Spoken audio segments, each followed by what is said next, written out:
Sa atong unang pagbasa, dunay gideklarar si San Pablo nga mosangko gyud sa impyerno.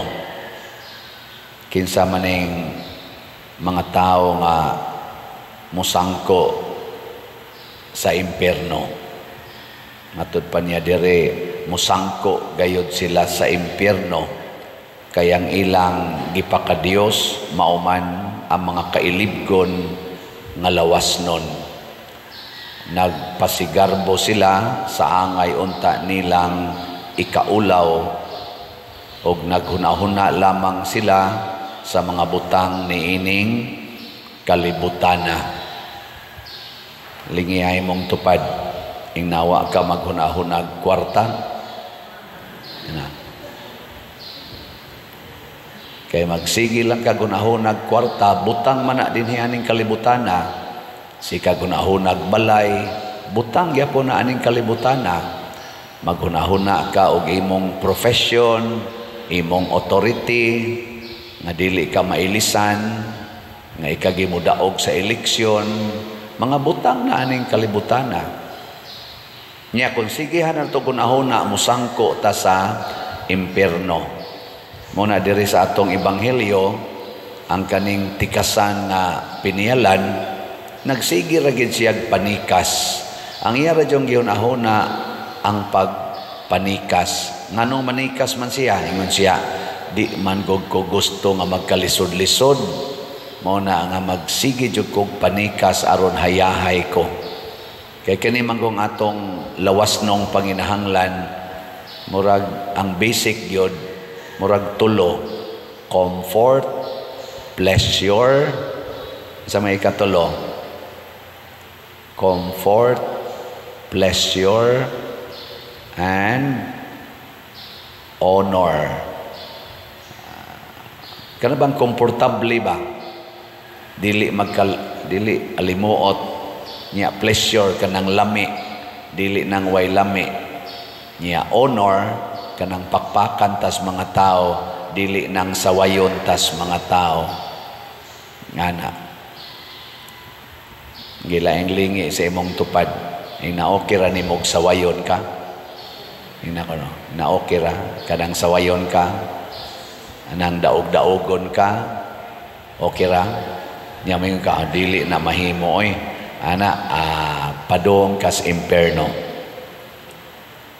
Pero okay ra nimong sawayon, okay ra nimong magkalisod-lisod, okay ra nimong dili katagaan og honor, dili kadaygon, sigihan kag atake, sigihan kag persecute, matod pa ni Kristo paglipay kay imo ang gingharian sa langit. Og mao tingali na ang kuwang karon sa kalibutan. Daghang mga speculations na ang pagdaog kuno sa eleksyon dito sa USA ni President-elect Donald Trump maghatag kuno og positive impact sa kalibutan.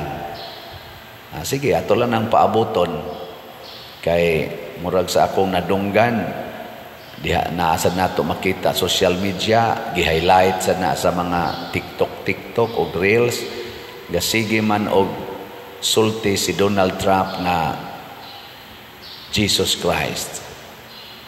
Dili mahimo ang mga butang kunwa si Jesus Christ. Way kahimuan nga nindot basta way Ginoo. Ana ba? At least naa siya ana nga mga panultihon, labi na tong pusil siya nga naigo iyang dunggan, wa siya maigos agtang, matod pa niya ang naagis babaw kay tao lang ato, hindi gito mahitabo. Karon sa iyang pagdaog nga murag landslide kaayo sa electoral votes o sa popular votes, pulos gid siya dako kayo og lead. Tingali mo na iyang hunahuna. Mo nang niingon si San Pablo, dunay daghang mga magtotoo kansang pagkinabuhi, sukwahi sa tuyo sa kamatayon ni Kristo sa krus. Kita magtotoo man ta. Pero ganahan ba mo? Ganahan ba mo? Mahigugma ba mo na ilansang sa krus? Ha? Kinsa ninyo dinhi ang musugot nga ilansang sa krus ta sa kamot? Tanawa. Muna higingong San Pablo. Unsa may tuyo ni Kristo sa iyang kamatayon dito sa krus, aron tudluan ta nga kining atong lawas nga gigamit karon mahibilin ra ni dinhis kalibutan. Ayaw pagsigig panikas, ayaw pagsigig pamakak, ayaw pagsigi og himog manipulation aron lang ma-preserve ning lawasa kay malata ra gid ni. Mabilin gini dinhis kalibutan. Di ba? Nilingay mong tupad. Ing na malata ra ka. Malata ra gid na. Kanang imong naong, kanang tanan nimo rong kunuhay gibalyo, malata ra na. Malata ra man gina, ngano di man nato dawaton.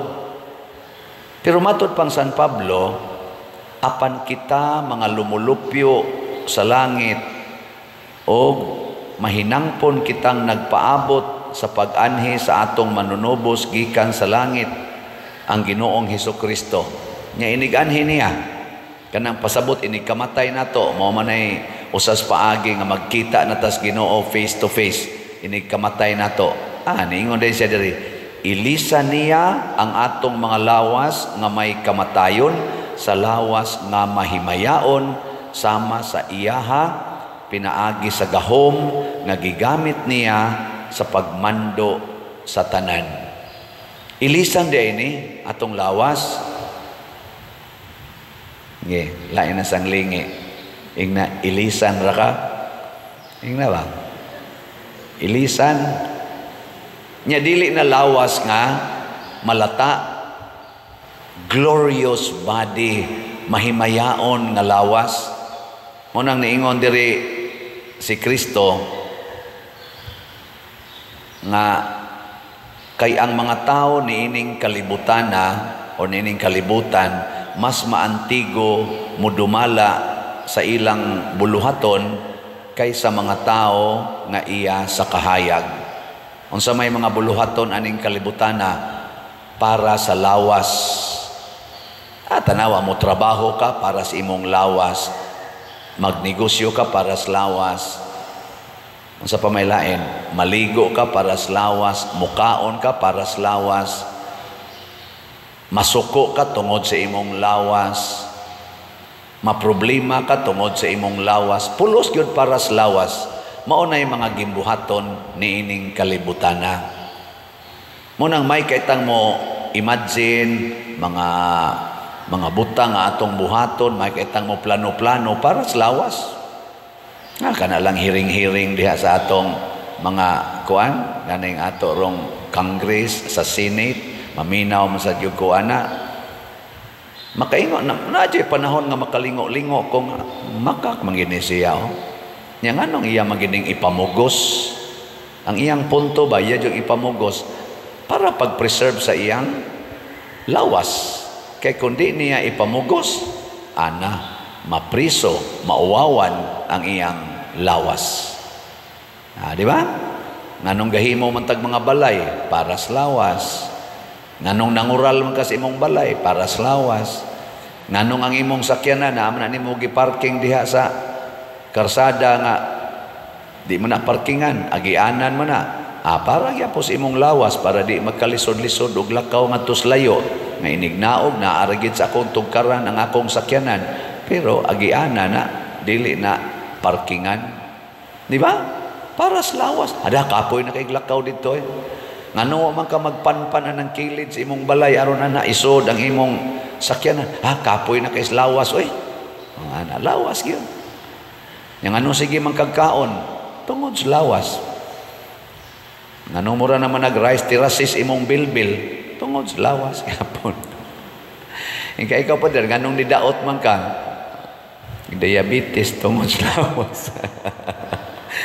Nitaas ang sugar, da cut on lagi og low carb. Ana, daot na. Ambot ka og di ba kani mamatay ning lawasa. Ana, lawas. Pero doon na di ay mas importante pa kaysa aning maong lawas ug unsa man ang kalag. Kadtong kalag nat kining atong kalag mao ni ilisan og bag-ong lawas. Ang naong mao ra gyapon pero bag-o ng lawas. Ang naong inikamatay nako mao ra gyapon akong naong iilis. Hopefully kadto ng mahimayaong lawas. Ug kinsa may ilisan aning mahimayaong lawas? Ang mga tao sa kahayag. Kinsa man ni mga tao sa kahayag? Ang mga tao nga nagsunod ni Kristo nga mao ang kahayag, the light of the world, Jesus Christ. Nya kinsa man ni mga tao nagsunod sa kahayag, dili mamakak. Sige be. Isas kamot, kinsa ninyo sukad gahapon hangtod karon wa gyud ka pamakak ta sa kamot. Sige isa lang. Wa gyud mo day usa ni haksyo ginana. Kinsa ninyo gikan atong November 1 hangtod karon wa gyud ka pamakak ta sa kamot. Dali asa nyo makakay. Mao na ang kanang bakak kangit-ngit man na darkness mao bitaw si Satanas gitawag og Prince of Darkness. Ngano man Prince of Lies pod siya. Pamakak. Mao na nga maadto gitag impierno kung mamakak ta. O kinsa man ang kusog ay mamakak ang nagmahal sa iyang lawas pero wa maghuna-huna sa iyang kalag. Ang nagmahal aning maong kalibutan pero wa maghuna-huna nga naa di ay laing puloy-anan nga tuas langit. Mao tinang naikanta nga how lovely sa tana is your dwelling place, O Lord my God. Nga matod pa niya, I rather spend one day in your court than thousands of years outside your presence. Wasan mo kasabot ano? Maura man sanay akong gamay nga nahinumduman. Nga mura nakatouch nako ba? Nga pwede sana mas okay pa nako nga mopuyo kung usa ka adlaw diha sa imong balay kaysa libuan ka tuig nga wa ko diha sa imong balay.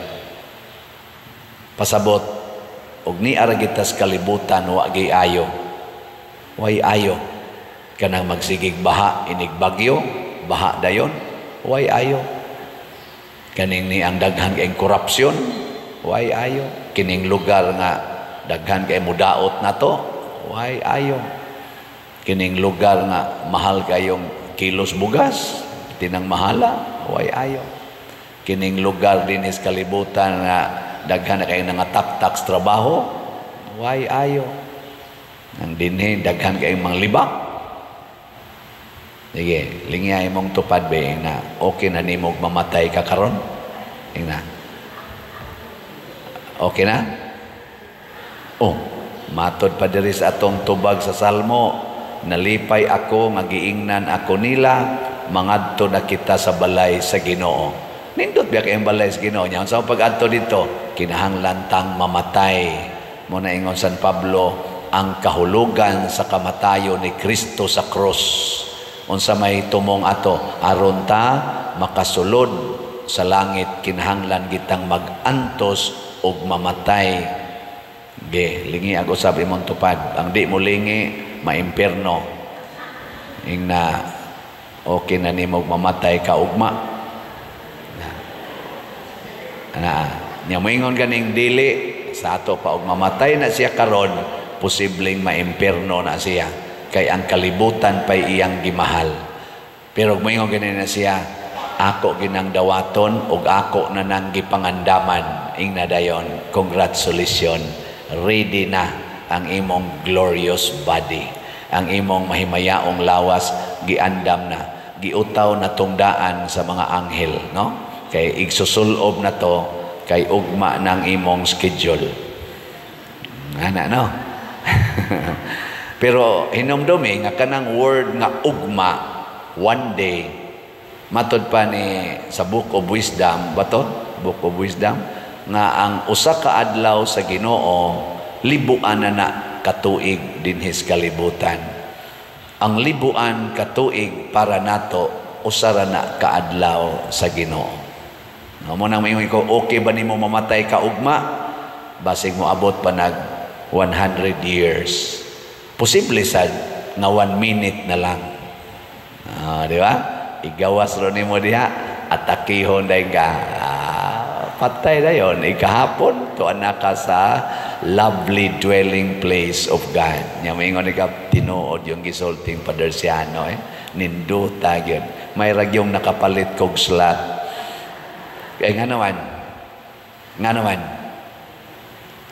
kanang pagpalit og slot, imong gihatag ang imong bahandi, ang imong grasya para sa uban, dili para sa imong lawas. Mao na kun unsa atong buhaton ngadto sa uban, labi na labing ubos, maunay basihanan sa Ginoo kun iya batang dawaton didto sa langit. Yes, makahigala ta dinhis kalibutan kung mubuhat ag maayo sama aning maro nga piniyalan, iyang gipangminosan ang utang sa katong mga utangan siyang agalon, pero ang iya lang gibuhat pamakak kana yung makalipay ta sa atong isig katao tungod sa works of mercy. Shelter the homeless, feed the hungry, forgive offenses, di ba? Comfort the afflicted. Daghan kayo mga afflicted na ay mga tawag na tog homeless kay way klarong balay. Muna sugod karong buwana, mudaghan-daghan na ni atong halin. Pila na din ni atong halin sa atong slot. Ang atong SBF dag niabot nag 43,052 ka slots atong halin. Naapay 16,948 ka slots nga available.